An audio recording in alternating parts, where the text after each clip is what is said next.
وجود كاميرا القناة بالمستشفى الجامعي الحسن الثاني بفاس يصادف وفاة أحد المصابين بفيروس كورونا ممن يرقدون في المشفى، وعمره 25 عاما. هو ثالث شخص يموت بمضاعفات الوباء بين الليلة الماضية وهذا الصباح.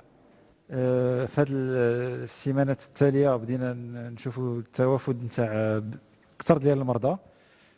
كاين مرضى مسنين وعندهم شي امراض مزمنه، وكاينين دابا تنلاحظوا حتى افراد عندهم الصحه تاعهم مزيانه والسن ديالهم اقل، حتى هما تيتواجدوا عندنا في مصحه الانعاش بين الحياه ديالهم معرضه للخطر.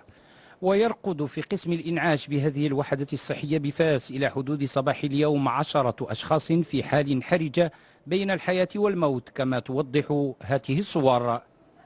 حاليا يتبين أن المواطنين المغاربة استهانوا وتهاونوا في المعاملة مع الإجراءات الاحترازية تجاه هذا الفيروس اللي هو فيروس خطير تنتقل بوتيرة سريعة جدا.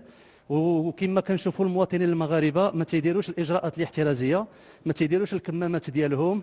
من هذا المنبر كنرسل رساله لجميع المواطنين المغاربه والمواطنات يحترزوا وياخذوا الاحتراز الاكبر.